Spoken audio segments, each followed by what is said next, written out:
to invite President Sundar and Secretary Karthik to invite the next speaker. And Mahesh will give the profile. Invite him and read the profile because it is beyond Bhavini's and my scope to speak in that high level Tamil.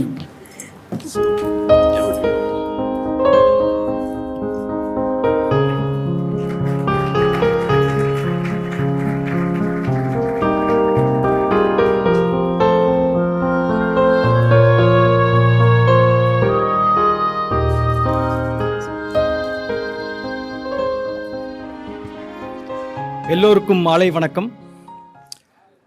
So மார்னிங்லேருந்து ஒரே பீட்டராகவே போயிடுச்சு இல்லையா?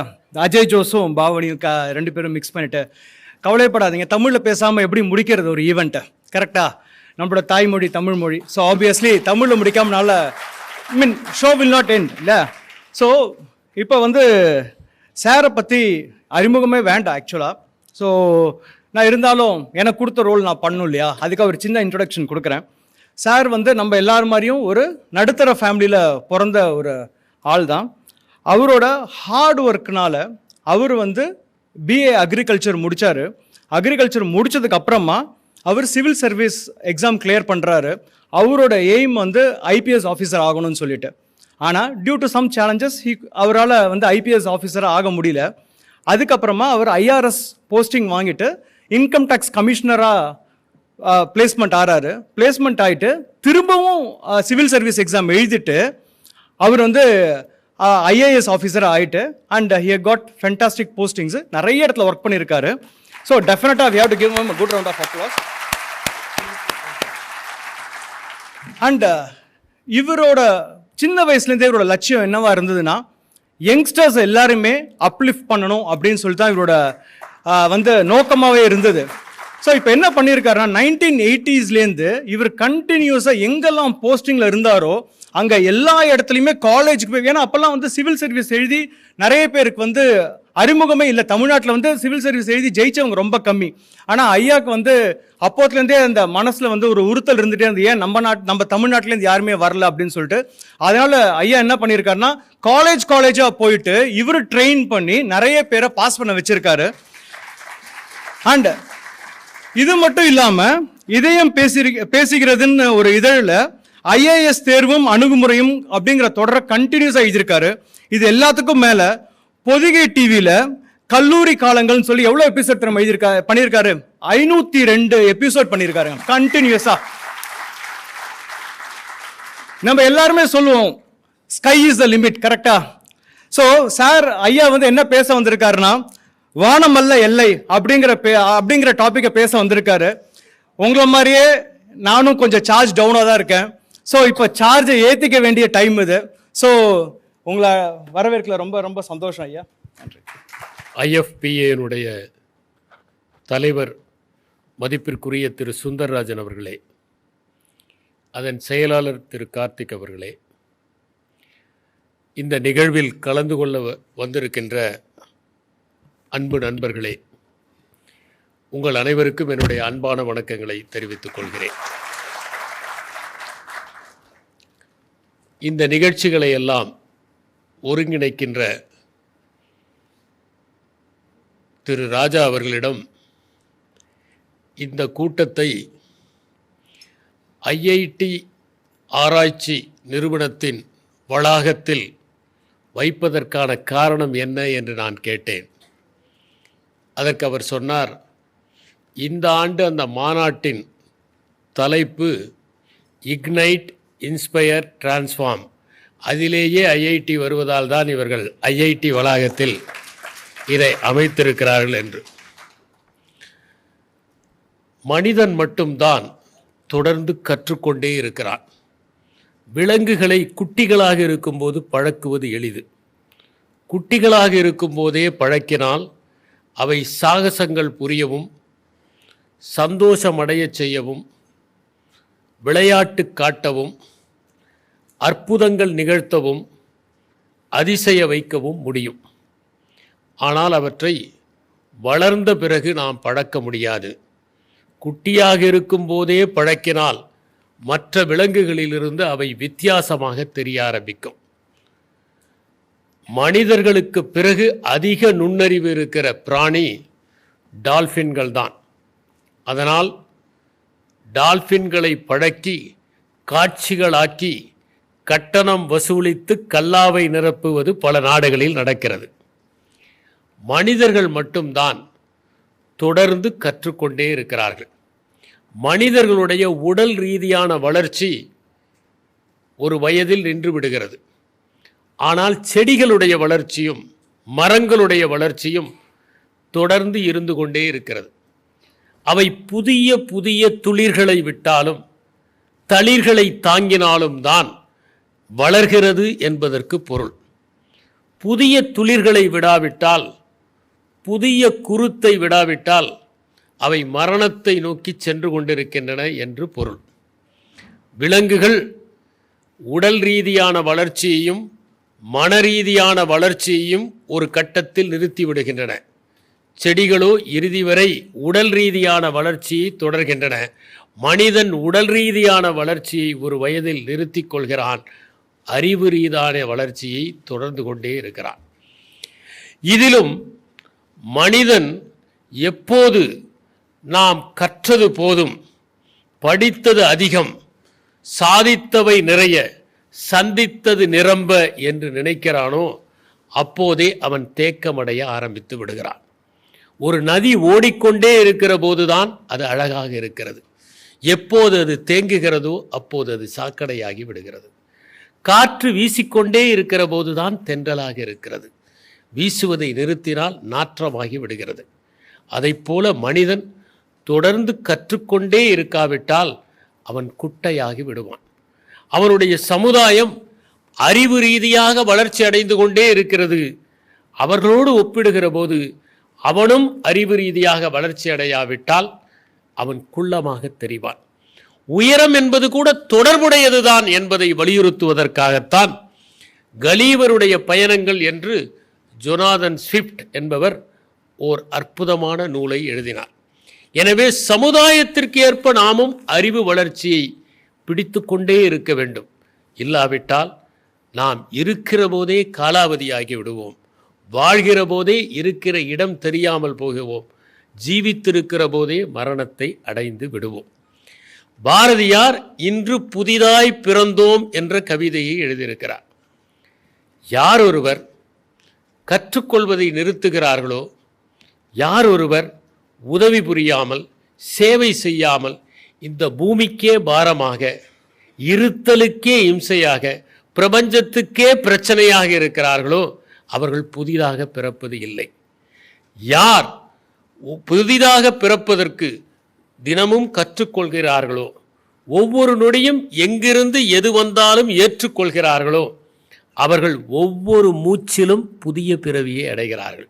ஒவ்வொரு நொடியிலும் புதிதாக பிறக்கிறார்கள். இன்று நீங்கள் புதிதாக பிறப்பதற்கான அடையாளமாகத்தான் இந்த மாநாட்டை ஏற்பாடு செய்திருக்கிறீர்கள்.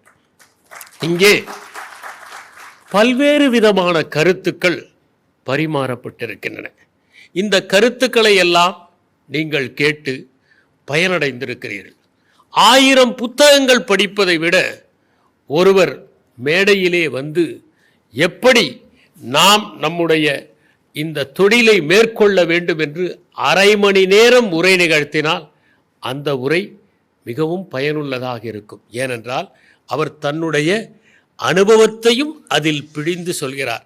40 ஆண்டுகள் அனுபவத்தை, 30 ஆண்டுகள் அனுபவத்தை ஒருவர் பிழிந்து சொல்லுகிற போது அதை நாம் அரை மணி நேரத்தில் உறிஞ்சிக் கொள்கிறோம் என்பதனால்தான் திருவள்ளுவர் கற்றதினும் கேட்டல் நன்று என்று குறிப்பிடுகிறார். இன்று நீங்கள் எண்ணற்ற கருத்துக்களை கேட்டிருப்பீர்கள். தொழில்நுட்பம் சார்ந்த பல செய்திகளை அறிந்திருப்பீர்கள். பல அறிஞர்கள் உங்களிடம் தங்கள் அனுபவங்களை பிழிந்து கொடுத்திருப்பார்கள்.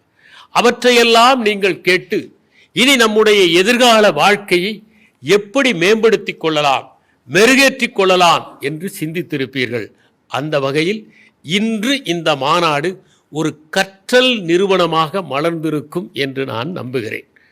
அதோடு இங்கே கேட்ட கருத்துக்களை எல்லாம் நீங்கள் அசைபோட்டு இந்த நிகழ்விலிருந்து வெளியே வருகிற போது புதிதாக பிறந்த ஒரு ஃபீனிக்ஸ் பறவையைப் போல சிறகடித்து கொண்டு வெளியே செல்வீர்கள் என்பதை நான் அறிகிறேன். இங்கே எண்ணற்ற அறிஞர்கள் தொழில் முறையில் தங்களுடைய கருத்துக்களை எல்லாம் வந்து சொல்லிவிட்டார்களே, இப்போது இறுதியாக நான் எதற்கு வந்து இங்கே உங்களிடம் பொதுவான செய்திகளை பேச வேண்டும் என்று சிந்தித்தேன். அப்போது எனக்கு ஒரு சம்பவம் நினைவுக்கு வந்திருக்கிறது. இங்கே இருக்கிற ஒரு சிலராவது மாவு மில்லுக்கு சென்று மாவு அரைத்திருப்பீர்கள். அந்த மாவை அரைக்கிற போது அந்த பாத்திரத்தை கீழே வைத்தால் ஒரு கட்டத்தில் அந்த பாத்திரம் நிரம்பிவிடும். அப்படி நிரம்புகிற போது அதை ஒரு குலுக்கு குலுக்கினால் இன்னும் கொஞ்சம் மாவை அது ஏற்றுக்கொள்ளும். மாவு வெளியே வழியாமல் அது பாதுகாக்கும்.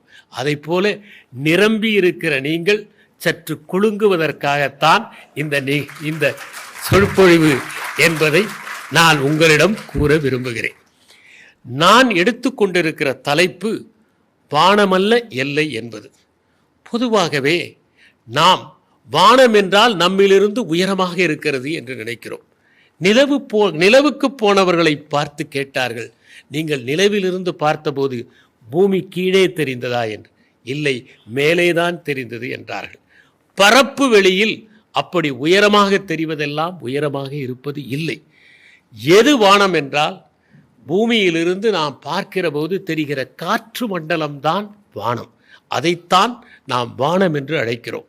அது பகல் வேளையில் ரிலே ஸ்கேட்டரிங் என்கிற காரணத்தினால் நீளமாக தெரிகிறது. அந்தி வேளையில் ராமன்ஸ் எஃபெக்ட் என்கிற காரணத்தால் பழுப்பு நிறத்தில் செந்நிறத்தில் தெரிகிறது. இப்படி வானம் என்பது ஒன்று இல்லவே இல்லை. ஆனால் நட்சத்திரங்களால், சூரியனால், நிலவால் வானம் என்கின்ற ஒன்றை நம்மால் காட்சிப்படுத்த முடிகிறது. ஆகவே இல்லாத ஒன்றை இருக்கின்றவற்றால் நாம் அடையாளம் காணுகிறோமே தவிர வானம் என்பது இல்லை.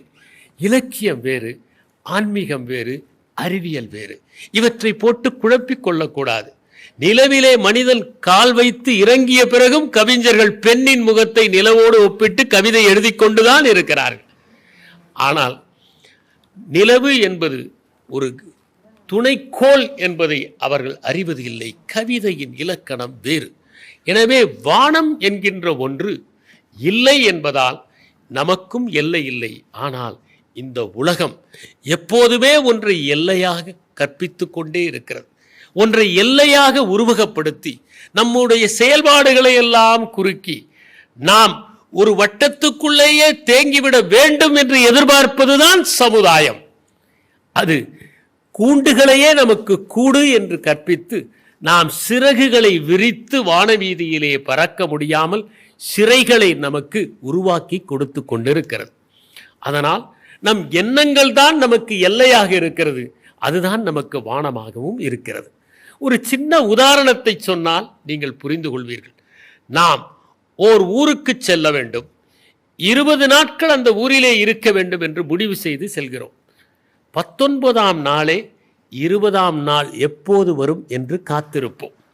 20 நாள் வருகிற போது பயணம் தடைப்பட்டு இன்னும் ஒரு நாள் கூட இருக்க வேண்டும் என்கிற நெருக்கடி ஏற்பட்டால் கூட நம் நெஞ்சம் பதவதைக்கும். ஊருக்கு செல்லாமல் இருந்து விட்டோமே என்று நாம் பதற்றப்படுவோம், அவசரப்படுவோம், அங்கலாய்ப்போம். ஏனென்றால் 20 நாட்கள் என்பதை மனம் ஒரு தடையாக நமக்கு வைத்திருக்கிறது.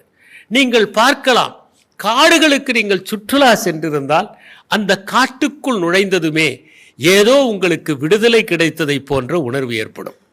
அங்கே சென்றதும் நீங்கள் அங்கே இருக்கிற மரங்களை பார்த்து, எந்த விதமான எல்லைகளும் இல்லாத சூழலை பார்த்து மகிழ்ச்சி அடைந்து ஏதோ உங்களுக்கு அதீதமான ஒரு சுதந்திரம் கிடைத்ததைப் போல ஆனந்தப்படுவீர்கள். அதனால்தான் கல்லூரி மாணவர்கள் எல்லாம் கானகத்திலே காலடி எடுத்து வைத்தால் ஏதோ அவர்கள் இன்னொரு விடுதலையை பெற்றதைப் போல அவர்களே வனவிலங்குகளைப் போல கூக்குரல்களை எழுப்புவதை பார்க்கிறோம். அதைப் போல நாம் எல்லைகள் இல்லாத ஒரு சூழலை உருவாக்குவதற்கு நம்மால் முடியும். இதே 20 நாட்களுக்கு பதிலாக 2 நாட்கள் தங்குவதாக முடிவெடுத்து நாம் சென்றிருந்தால் 2வது நாள் ஒரு நாள் பயணம் தாமதப்பட்டால் கூட பதற்றப்படுவோம். ஏனென்றால் நம்முடைய எல்லைகளை நாம் வகுத்துக் கொள்கிறோம். இந்த எல்லையை வகுத்துக் கொண்டால் மனம் எப்படி அதிகமாக முன்னேற முடியாமல் தவிக்கும் என்பதற்கு ஓர் உதாரணத்தை கூற விரும்புகிறேன். ஒரு காலத்தில் 4 நிமிடத்திற்குள் 1 மைல் தூரத்தை ஓடி கடக்க முடியாது என்று பலர் நம்பினார்கள். அதற்கு காரணம் என்னவென்றால் 4 மைல் தூரத்தை கடந்தால்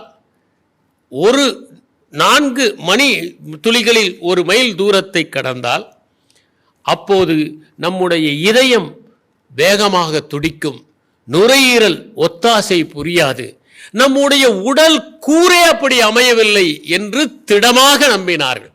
அதனால் யாருமே 4 நிமிடங்களுக்குள் 1 மைல் தூரத்தை ஓடி கடக்க முன்வரவில்லை. ஆனால் ரோஜர் பானிஸ்டர் என்பவர் 3 நிமிடங்கள் 59 நொடிகள் 4 நுண் வினாடிகளில் அதை கடந்து ஒரு சாதனை புரிந்தார். அவர் அவ்வாறு ஓடி கடந்து சாதனை புரிந்தவுடன் அனைவருக்குமே நம்பிக்கை வந்துவிட்டது, நம்மாலும் ஓட முடியும், கடக்க முடியும் என்று. 1755 பேர் அதற்கு பிறகு ஓடி கடத்தார்கள். எனவே நம்முடைய மனம்தான் எல்லையை வகுக்கிறது என்பதற்கு இது ஒரு உதாரணம். அதனால் நாம் நம்முடைய வாழ்க்கையில் இது எல்லை இல்லை, இதை தாண்டி சாதனை புரிய முடியும் என்று எந்த பணியில் இருந்தாலும் அழுத்தமாக முயற்சி செய்தால் வெற்றி பெற முடியும் என்பதை உங்களுக்கு கூற விரும்புகிறேன். அதற்கு தேவை 3 கூறுகள் தான். முதலாவது கூறு நேர்மை. நேர்மை என்பது எல்லை அல்ல, அதுதான் வழித்துணை. இன்னும் சொல்ல போனால் நாம் ஓர் ஊருக்கு பயணப்படுவதற்கு முன்னால் நம்முடைய நேர்மையை பற்றிய சொற்கள் பயணப்பட்டு விடும் என்பதை நாம் உணர வேண்டும். அடுத்ததாக முக்கியமானது, நாம் எப்படி ஒன்றை நடத்துகிறோம், கடின உழைப்பு எவ்வளவு தூரம் ஒத்தாசை புரிகிறது என்பது. கடின உழைப்பு என்று சொன்னால் அது உத்திகளோடு இருக்க வேண்டும். உத்திகள் இல்லாத உழைப்பு வெற்றியை தராது என்று போர்க்கலை என்கிற அந்த புத்தகத்தை எழுதிய சன்சு குறிப்பிடுகிறார். ஒரு மிகப்பெரிய படை உங்களிடம் இருக்கலாம், வலிமையான ஆயுதங்கள் இருக்கலாம், ஆனால் அதனால் வெற்றி கெட்டு விடாது. எப்போது நீங்கள் உத்திகளை பயன்படுத்துகிறீர்களோ அப்போதுதான் வெற்றி பெற முடியும். உத்திகளால் மட்டும் வெற்றி பெற முடியாது. நான் முதலில் சொன்னேனே, அந்த நேர்மை அது முக்கியம். அதனால்தான் தவறான காரணங்களுக்காக புரிகிற போர் எவ்வளவு படை உங்களிடம் இருந்தாலும் தோல்வியைத்தான் சந்திக்கும் என்று போர்க்கலை புத்தகத்தில் சன்சு குறிப்பிடுகிறார். உத்திகள் தேவை என்பதற்கு ஒரு உதாரணத்தை கூற விரும்புகிறேன். எவ்வளவு வலிமையானவனாக இருந்தாலும் ஒரு முள்மரத்தை வீழ்த்த வேண்டும் என்றால் வெறும் கையால் வீழ்த்த முடியாது. அதற்கு நல்ல கோடரி தேவை, கூர்மையான முனை இருக்க வேண்டும். அப்போதுதான் அந்த கோடரி அதை வீழ்த்த முடியும். அதைப் போல உத்திகளோடு நாம் செயல்படுகிற போதுதான் கடின உழைப்பு வெற்றியை தரும். அந்த உத்திகளை தருவதற்குத்தான் இந்த மாநாடு. 3வதாக தன்னம்பிக்கை மிகவும் முக்கியம். நாம் ஒன்றை சாதிக்க முடியும் என்கிற எண்ணம் இல்லாவிட்டால் நமக்கு நாமே ஒரு எல்லையை வகுத்து கொண்டு குறுகிய வட்டத்திலேயே சுழல ஆரம்பித்து விடுகிறோம். நீங்கள் உலக வரலாற்றை எடுத்து பார்த்தால் எத்தனையோ பேர் தன்னம்பிக்கையோடு போராடி இருக்கிறார்கள். 100 ஆண்டுகள் போராடி விடுதலை அடைந்த நாடுகள் இருக்கின்றன.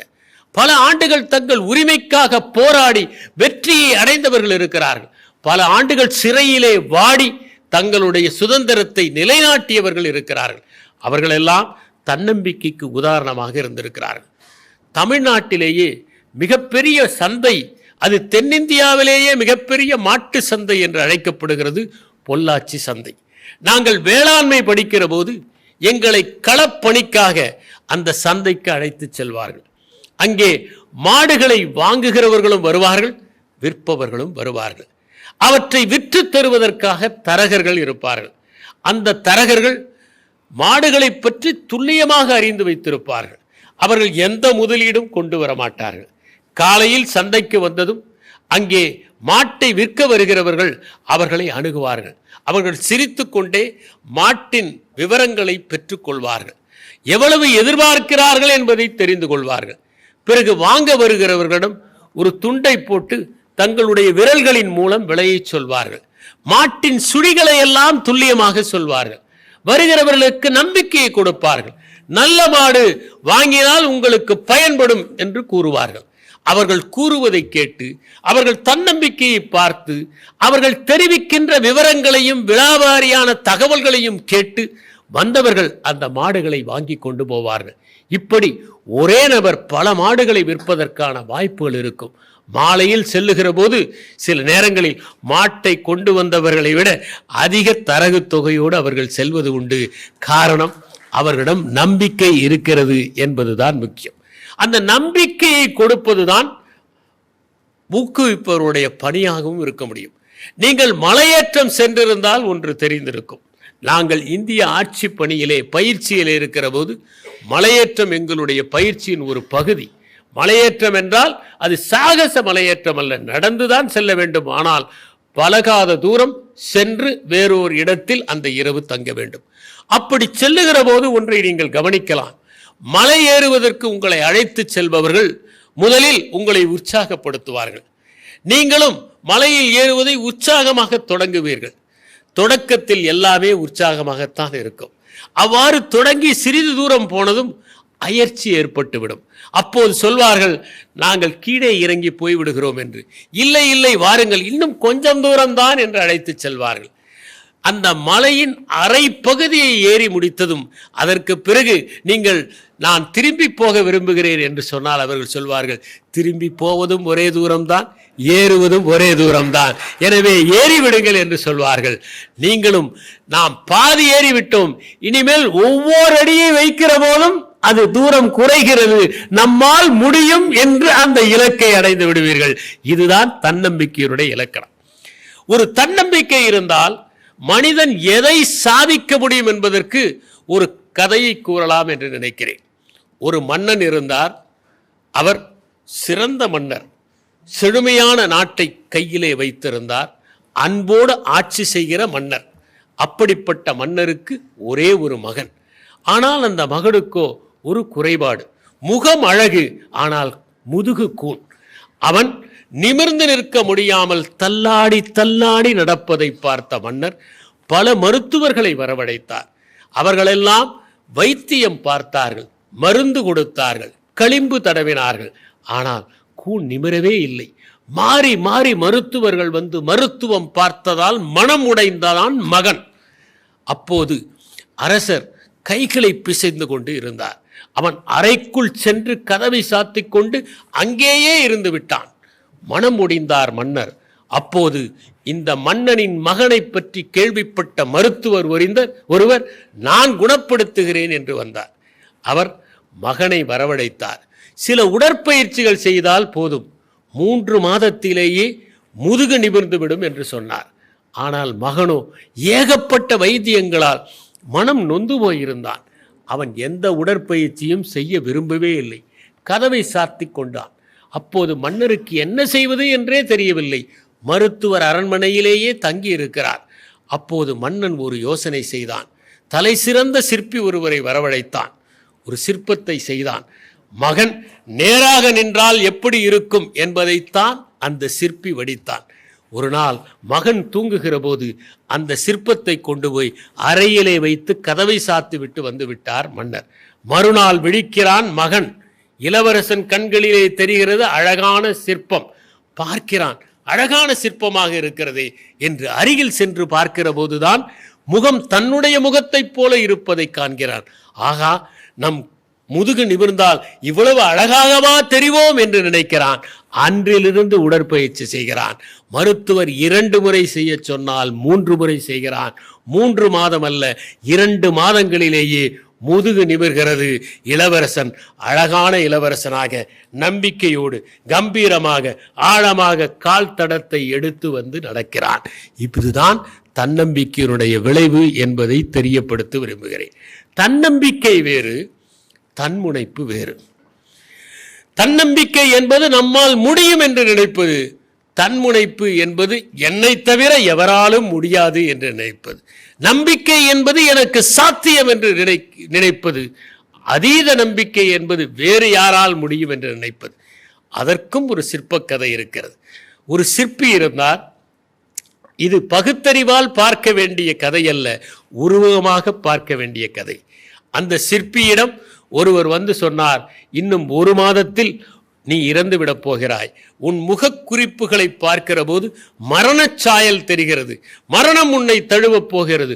உறுப்புகள் எல்லாம் உறுத்தலாக இருக்கின்றன, ஒத்தாசை செய்ய மறுக்கின்றன. உணராமல் இருக்கிறாய் நீ, ஆனால் உடல் உபாதையால் உன்னுடைய மரணம் நிகழப்போகிறது என்று சொன்னார். அதற்கு அந்த சிற்பி முதலில் நம்பவில்லை, ஆனால் பிறகு நம்ப தொடங்குகிறார். குறிப்பிட்ட நேரத்தில் உன்னை மரணதேவன் வந்து தழுவி விடுவார் என்று. அவன் என்ன செய்வது என்று 4 நாட்களாக உறங்காமல் உண்ணாமல் உறுத்தலோடு இருக்கிறான். பிறகு ஓர் யோசனை பிறக்கிறது. அவன் 7 சிற்பங்களை தன்னைப் போலவே செய்து விடுகிறான். அச்சு அசலாக அத்தனை சிற்பங்களும் அவனைப் போலவே. அதை அவனுடைய அறையிலே வைத்து விடுகிறான். குறிப்பிட்ட நேரம் வந்ததும் அவனும் போய் அந்த சிலையோடு சிலையாக நின்று கொள்கிறான். யாருக்கும் பார்த்தால் இது சிற்பம் என்று தெரியாது, யார் உண்மையானவன் என்பதும் தெரியாது. அத்தனை நேர்த்தியாக, அத்தனை அற்புதமாக அந்த சிற்பத்தை செய்திருக்கிறான். அப்போது மரணதேவன் வருகிறான், சிற்பங்களை பார்க்கிறான். ஒரு நிமிடம் அவனுக்கே குழப்பம், எது மனிதன் எது சிற்பம் என்று. ஆனால் ஒரு யோசனை பிறக்கிறது. அவன் சொல்லுகிறான், சிற்பங்கள் எல்லாம் நன்றாகத்தான் இருக்கின்றன, ஆனால் ஒரு சிற்பத்திலே ஒரு குறைபாடு இருக்கிறதே, கண்டுபிடித்து விட்டனே என்று. எந்த சிற்பம் என்று அவன் சொல்லுகிறான். மாட்டிக்கொள்கிறான். மரணக்கயிறு அவன் மீது விழுகிறது. எனவே தன்முனைப்பு என்பது ஒருபோதும் கூடாது என்பதை நம்முடைய பணியில் மட்டுமல்ல, எல்லா பணிகளிலும் இருப்பவர்கள் தெரிந்து கொள்ள வேண்டும் என்பதற்காகத்தான் இதை நான் குறிப்பிட விரும்புகிறேன். நீங்கள் பொது வாழ்க்கையிலே இருக்கிறீர்கள், பலரை சந்திக்க வேண்டும், பலரை ஒத்துக்கொண்டு ஒப்பந்தத்திலே கையொப்பம் பெற வேண்டிய நிலையிலே இருக்கிறீர்கள். அப்படிப்பட்டவர்கள் எவற்றை செய்ய வேண்டும் என்றால், முதலில் ஒருவருடைய மனத்தில் மாற்றத்தை ஏற்படுத்த வேண்டும். அடுத்ததாக அவர்களை சிந்திக்க செய்ய வேண்டும். மூன்றாவதாக அவர்களை ஒத்துக்கொள்ள செய்ய வேண்டும். அப்படி செய்கிற போதுதான் அது வெற்றியை பெறும் என்பதை நாம் உணர வேண்டும். முதலில் பலரை சந்திக்கிற போது நாம் எதிர்கொள்கின்ற ஒரு நிகழ்வை நினைத்து பார்க்கலாம். பலர் சரியாக கூட நாம் சொல்வதை கவனிக்க மாட்டார்கள். நாம் பேசிக்கொண்டு இருக்கிற போதே கைபேசியை எடுத்து அவர்கள் பார்த்து கொண்டிருப்பார்கள். அவர்கள் கவனிப்பதும் இல்லை, ஆர்வம் காட்டுவதும் இல்லை. ஆனால் அடிக்கடி வர சொல்வார்கள். நாம் போய் நிற்போம். கடைசியில் வேண்டாம் என்று உதட்டை பிதுக்குவார்கள். அதுபோன்ற சூழலில் மனத்தளர்ச்சி ஏற்படுவது உண்டு. ஆனால் அப்போதெல்லாம் நாம் மரங்களை லட்சக்கணக்கான விதைகளை தாங்குகிறது. அத்தனை விதைகளும் விழுந்தால் நாமே இப்போது ஓர் ஆலமரத்தின் அடியில் தான் அமர்ந்திருப்போம். ஆனால் அத்தனை விதைகளும் முளைப்பதில்லை. 1000ல் 1 விதை முளைத்தால் அதுவே அதிகம். ஆனால் ஒரு விதை விதைப்பதற்காகத்தான் அத்தனை விதைகளை அது தாங்குகிறது. அதை போல நாம் 100 பேரை சந்திப்போம். 100வது நபர் தான் ஒத்துக்கொள்வார். அந்த 100வது நபருக்காகத்தான் நாம் இத்தனை பேரையும் சந்திக்கின்றோம் என்பதை நாம் உணர வேண்டும். நாம் எந்த பணியை ஏற்றுக்கொண்டிருக்கிறோமோ அந்த பணியை நாம் சிறப்பாக செய்கிற போதுதான் வெற்றி பெற முடியும். நாம் தினமும் பார்க்கிறோம், மக்கள் எத்தனை முறை ஏமாந்தாலும் திரும்ப திரும்ப நிதி மோசடி நிறுவனங்களில் முதலீடு செய்து இழந்துவிட்டு கைகளை பிசைந்து கொண்டு வந்து நிற்கிறார்கள். ஏதோ நாம் தான் அதற்கு பொறுப்பானவர்களைப் போல. அப்படி அவர்கள் இருக்கிற போது 2 காரணங்களை நம்மால் உணர முடிகிறது. ஒன்று, விழிப்புணர்வு இல்லாத நிலைமை. 2வது, பேராசை. இந்த 2ஐயும் நாம் எப்படி சமாளிக்கப் போகிறோம் என்பதுதான். ஆகவே முதலீடு செய்பவர்களுக்கும் அந்த பங்கு சந்தைக்கும் இடையிலே பாலமாக இருக்கிறவர்கள் நாம். பாலமே ஓட்டை விழுந்து நட்டாற்றில் அவர்களை மூழ்கடித்து விடக்கூடாது என்பதில் நாம் தெளிவாக இருக்க வேண்டும். நாம் பல நேரங்களில் அர்ஷத் மேத்தா போன்ற சம்பவங்களை சந்தித்து கொண்டுதான் இருக்கிறோம். எனவே படித்தவர்கள் எல்லாம் விவரமாக இருப்பார்கள் என்றும் விழிப்புணர்வுடன் இருப்பார்கள் என்றும் எதிர்பார்க்க முடியாது.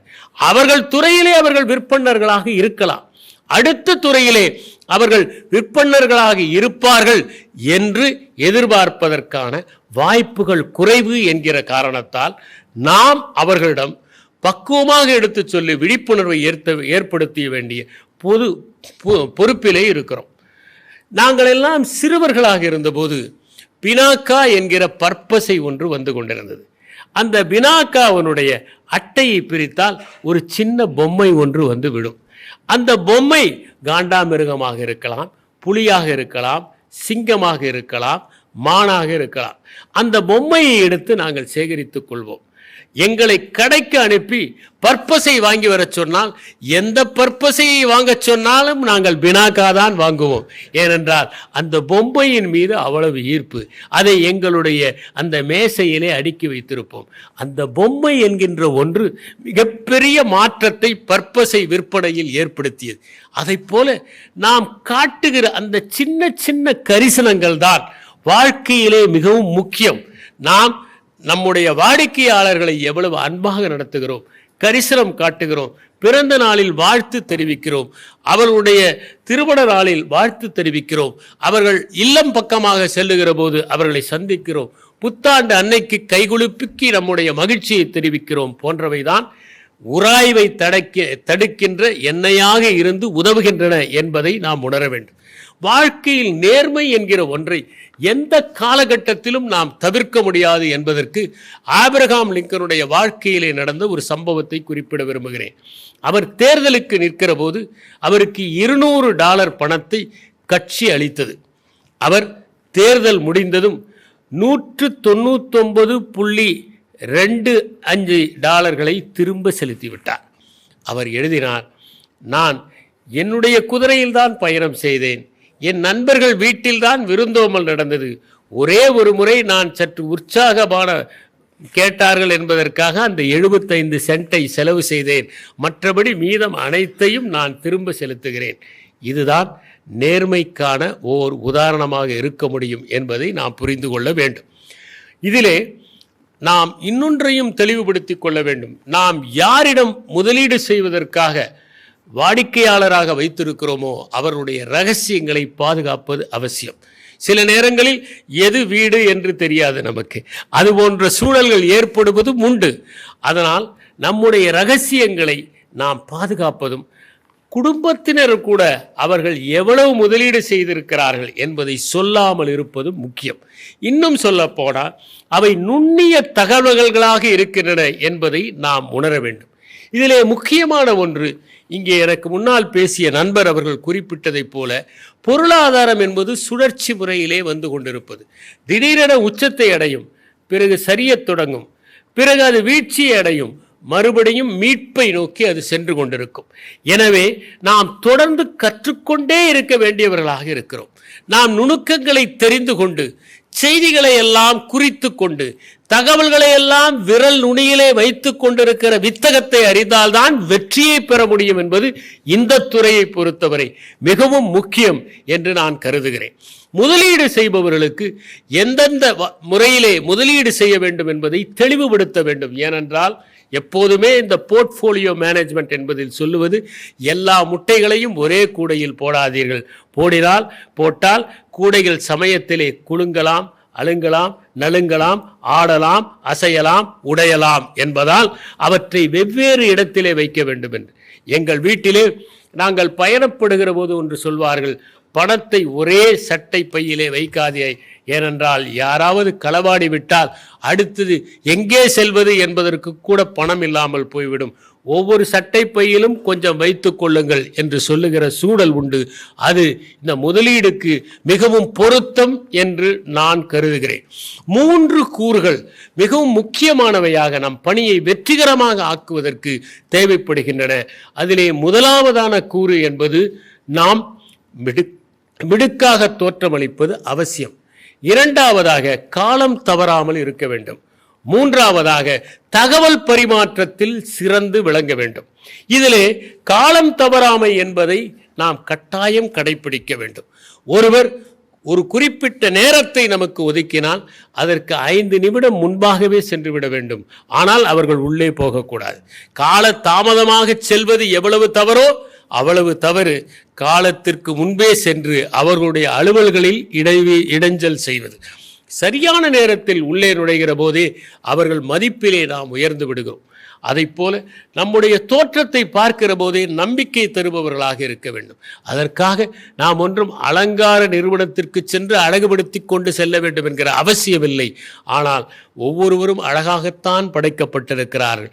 முகத்தை புன்னகையோடும் நம்பிக்கையோடும் பொலிவோடு வைப்பதுதான் நாம் மிடுக்காக இருப்பதற்கான அடையாளம். மூன்றாவதாக, தகவல் பரிமாற்றத்தில் யார் ஒருவர் நம்பிக்கையை கொடுக்கிறார்களோ, அடுத்தவர்கள் நம்மை நம்பி முதலீடு செய்ய முடியும் என்கிற எண்ணத்தை ஏற்படுத்துகிறார்களோ, அவர்களைத்தான் மக்கள் விரும்புவார்கள். அப்படிப்பட்ட நம்பிக்கையை அவர்களுக்கு கொடுப்பவர்களாக நாம் எப்போதும் இருக்க வேண்டும். இந்த துறையை பொறுத்தவரை நாம் விரல் நுனியில் தகவல்களை வைத்திருக்க வேண்டும். சில நேரங்களில் யாராவது நம்மை கைபேசியிலே தொடர்பு கொண்டு இதிலே முதலீடு செய்யலாமா என்று கேட்கிற போது அப்போது தெரிந்த அரைகுறை தகவல்களை நாம் ஒருபோதும் கூறக்கூடாது. இன்னும் அரை மணி நேரத்தில் நானே தொடர்பு கொள்கிறேன் என்று சொல்லி அனைத்து விவரங்களையும் திரட்டி விலாவாரியாக நுணுக்கமாக அவர்களிடம் சொல்லுகிற போதுதான் அவர்கள் இத்தனை தெரிந்து வைத்திருக்கிறார், இவரை நம்பி முதலீடு செய்யலாம் என்று நினைப்பார்கள். எங்கள் இந்திய ஆட்சிப்பணி துறையிலே ஒன்றை சொல்வார்கள், எங்கள் மேலதிகாரிகள் வந்தால் நடக்கிற பணியை காட்டாதீர்கள், முடிந்த பணியை காட்டுங்கள் என்று. யாராவது ஒருவர் உங்களுடைய சமையலறைக்கு வந்து சமைக்கிற போது பார்த்தால் உரித்த வெங்காயத்தையும் நறுக்கப்பட்ட தக்காளியையும் அங்கே இறைந்து கிடக்கிற அரிசியையும் கொத்தமல்லி தலையையும் கருவேப்பிலையும் பார்த்தால் சாப்பிடவே அவருக்கு தோன்றாது. அதனால்தான் நடக்கிற பணியை காட்டக்கூடாது, பாதி விவரங்களை நாம் ஒருபோதும் கூறக்கூடாது என்பதை எப்போதும் தெளிவுபடுத்தி கொள்ள வேண்டும். இந்த துறையை மட்டுமல்ல, எல்லா துறையிலுமே தொடர்பு சந்தை, ரிலேஷன்ஷிப் மார்க்கெட்டிங் என்கிற ஒன்று இருக்கிறது.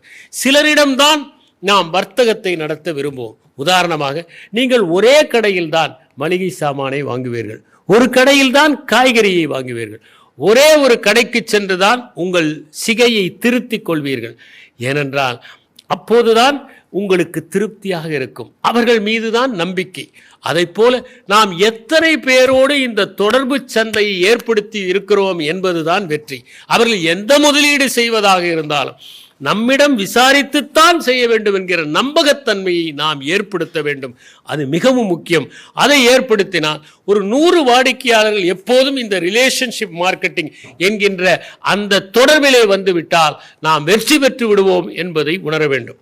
அடுத்ததாக முக்கியமானது, நாம் ஒரு அட்டவணையை தயாரித்து அந்த அட்டவணையின்படி பணியாற்றுவது அவசியம்.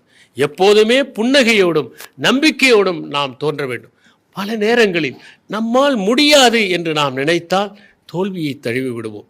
மிகப்பெரிய காரியத்தை கூட, பலரால் செய்ய முடியாமல் போன காரியத்தை கூட நம்முடைய நம்பிக்கையால், என்னால் முடியும் என்கிற எண்ணத்தால் நாம் நிறைவேற்றி முடியும். என்னுடைய வாழ்க்கையிலே அவ்வாறு நடந்த ஒரே ஒரு சம்பவத்தை உங்களிடம் குறிப்பிட விரும்புகிறேன். நூற்றுக்கணக்கான சம்பவங்கள் இருந்தாலும் ஒரு சம்பவத்தை நான் தெளிவுபடுத்த விரும்புகிறேன். நான் காஞ்சிபுரத்தில் 1997ஆம் ஆண்டு மாவட்ட ஆட்சியராக பணியேற்றேன். அப்போது பணியை ஏற்றுக்கொண்டதும் பத்திரிகையாளர்களை சந்திப்பது உண்டு. பத்திரிகையாளர்கள் எல்லாம் வந்து விட்டார்கள். மாவட்டத்திலே நீங்கள் என்ன மாற்றத்தை ஏற்படுத்த போகிறீர்கள் என்று கேட்டார்கள். நான் சொன்னேன், ஒரு மாவட்ட ஆட்சியர் நினைத்து மாற்றத்தை ஏற்படுத்த முடியாது. இப்போதுதான் இணைந்திருக்கிறேன், என்ன பணிகள் இருக்கின்றன என்பதை பார்த்து அதற்கேற்ப நடவடிக்கை எடுக்க முயற்சி செய்வேன் என்றேன். அப்போது அங்கே இருந்த அத்தனை ஊடகத்துறையினரும், இங்கே காஞ்சிபுரத்து பேருந்து நிலையம் சகிக்க முடியாமல் இருக்கிறது, குண்டும் குடியுமாக இருக்கிறது, கற்கள் பாவி இருக்கிறது, உள்ளே வருகிற அத்தனை வாகனங்களும் குலுங்கி குலுங்கி குழந்தைகள் கூட கத்துகிற நிலையிலே இருக்கிறது, அதை கொஞ்சம் செப்பனிட்டால் பரவாயில்லை என்று சொன்னார்கள். நான் பார்க்கிறேன் என்று சொன்னேன். ஆனால் அந்த கூட்டம் முடிந்ததும் நான் அந்த பேருந்து நிலையத்திற்குத்தான் நேராக சென்றேன். அதை அவர்கள் அறிந்து கொண்டு அங்கே வந்து நான் பேருந்து நிலையத்தை பார்வையிடுவதையெல்லாம் படமாக எடுத்து, காஞ்சிபுரம் மாவட்ட ஆட்சியர் பார்வையிட்டார், சரி செய்வாரா என்று ஒரு செய்தியை வெளியிட்டு விட்டார்கள். இப்போது எனக்கு அது மான பிரச்சனையாக ஆகிவிட்டது. நான் அந்த பேருந்து நிலையம் எந்த சூழலில் இருக்கிறது என்பதை நகராட்சியிலே இருக்கிற நகராட்சியினுடைய தலைவரையும் ஆணையரையும் வரவழைத்து மறுநாள் கேட்டேன். அவர்கள் சொன்னார்கள், போதிய நிதி இல்லை. எவ்வளவு உங்களிடம் இருக்கிறது என்றேன். 30 லட்சம் தான் இருக்கிறது என்று முந்திக் கொண்டு சொன்னார்கள். சரி, ஒன்று செய்கிறீர்களா? இந்த 30 லட்சத்தையும் மாவட்ட ஆட்சியரிடம் ஒப்படைத்து விடுகிறோம், அவர்தான் பேருந்து நிலையத்தை சரி செய்ய வேண்டும் என்று ஒரு தீர்மானம் போட்டுக் கொடுங்கள், நான் சரி செய்து விடுகிறேன் என்று சொன்னேன். ஒரு நம்பிக்கையில்தான் அவர்களும் ஒரு தீர்மானத்தை போட்டு 2 மாதங்களில் கொண்டு வந்து கொடுத்தார்கள். இப்போது என்னுடைய பொறுப்பு இன்னும் அதிகமானது. யாராவது கேட்டிருந்தால் நகராட்சி தீர்மானம் போடவில்லை என்று சொல்லி இருக்கலாம். இப்போது தீர்மானமும் போட்டு விட்டார்கள். எனவே தீர்க்கமாக அதை செய்ய வேண்டிய சூழல் எனக்கு. நான் அந்த 30 லட்சத்தை வைத்துக்கொண்டு எவ்வளவு மதிப்பீடு ஆகும் என்று கேட்டேன். 80 லட்சம் ரூபாய் ஆகும் என்று சொன்னார்கள். இன்னும் 50 லட்சத்தை 1997ஆம் ஆண்டு திரட்ட வேண்டிய சூழல். எங்களுடைய மாவட்ட பரவலாக்க நிதியிலே ஒரு 20 லட்சத்தை அதற்காக ஒதுக்கீடு செய்தேன். அதை நான் தான் ஒதுக்க வேண்டும். பிறகு நாடாளுமன்ற உறுப்பினர்களுடைய தொகுதி மேம்பாட்டு தொகையிலே 2 பேரிடம் 10 லட்சம் வாங்கினேன். பிறகு அந்த சட்டமன்ற உறுப்பினரிடம் ஒரு 10 லட்சம் வாங்கினேன். 80 லட்சம் ஆனது. நான் அந்த பணியை நகராட்சியில் ஒதுக்கினால் பல பிரச்சனைகள் ஏற்படும் என்பதற்காக நெடுஞ்சாலையிலே ஒதுக்கினேன். அந்த நெடுஞ்சாலைத்துறையிடம் சொன்னேன், நாளையிலிருந்து வேலையை ஆரம்பிக்கிறீர்கள். அவர்கள் சொன்னார்கள், அரசு ஆணையே இல்லை, நான் வாங்கி தருகிறேன், பணத்தையும் தருகிறேன், ஆரம்பித்து விடுங்கள் என்று சொன்னேன். 2 மாதங்களில் அந்த பேருந்து நிலையம் தயாராக இருந்தது. முதலில் சி பிரிவாக இருந்தது, ஏ பிரிவாக தரம் உயர்த்தப்பட்டது. அதற்கு பிறகு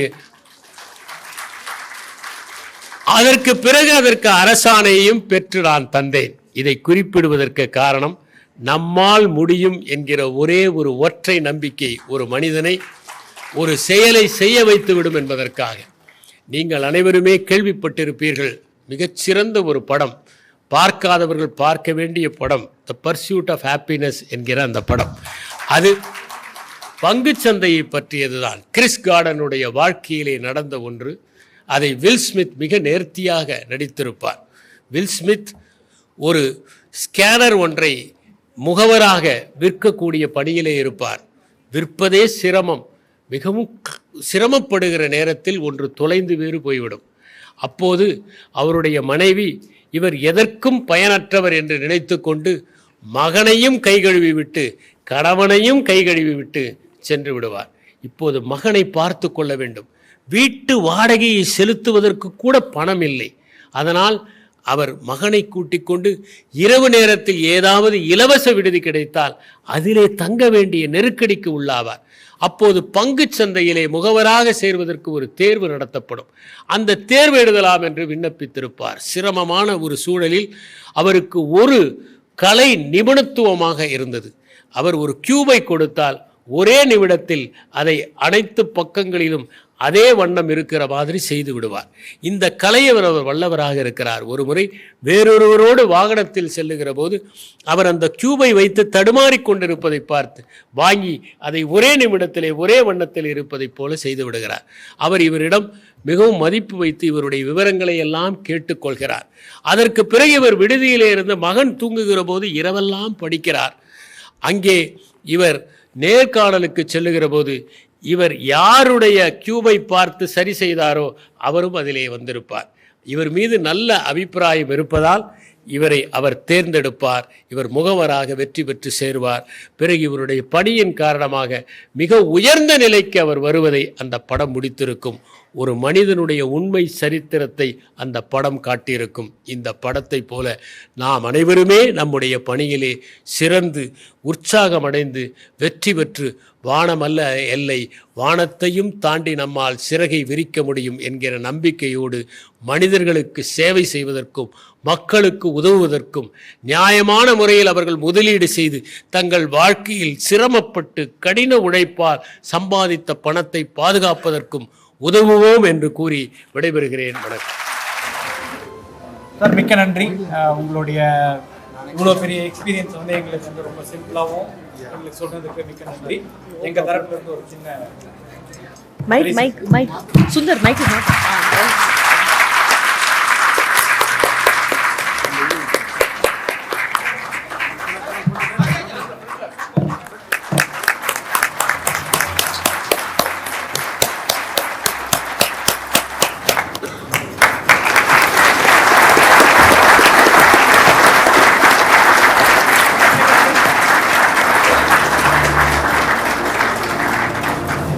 Can we find a huge round of applause for all the EC members?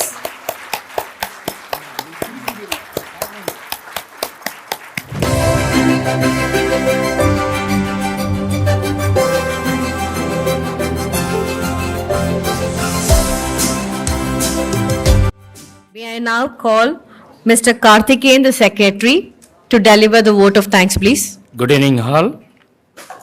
Hope everyone had a great experience. First of all, I wanted to thank you all for overwhelming response and your presence. Special thanks to the Utsav sponsors, Diamond sponsor, our Sundaram AMC, and Platinum sponsor, Bandhan, HDFC, ICICI, PGIM, Quant, Sriram, UTI AMC, and Gold sponsor AMCs, Mahendra, Motilal Oswal, and Tata AMC. Silver sponsor AMC, Franklin, Kotak, Taurus. And special thanks to the speakers, our own state Dr. Irayanbu sir, well-known orator on the வானமல்ல எல்லை எல்லாரும் enjoy பண்ணியிருப்பீங்கன்னு நினைக்கிறேன். இம்ப்ளிமெண்ட்டும் பண்ணுங்க. Doctor Celso all the way came from Goa. Thank you very much sir. Mister Ramesh Bhat sir for being a panel discussion moderator and your support throughout the Utsav process also. And thank you very much Mr. Padmanabhan sir and all your throughout the process, all your support also, getting sponsor and other things, and our senior fellow also, senior member also for your continuous support from other association also. Thanks to our event manager, Mr. Venkatramani and team for the last 10 days. And special thanks to the MC Bhavani madam and Mr. Ajay, always he is rocking. And special thanks to the Vinayaka caterers, and hope you all enjoyed food also. Special thanks to IIT management team also. Last but not the least, our entire EC team for your tireless work for the last 2 to 3 months. Thank you very much once again, and thank you all once again. Collect your IPA gift at the exit entrance. Please stand up for our national anthem.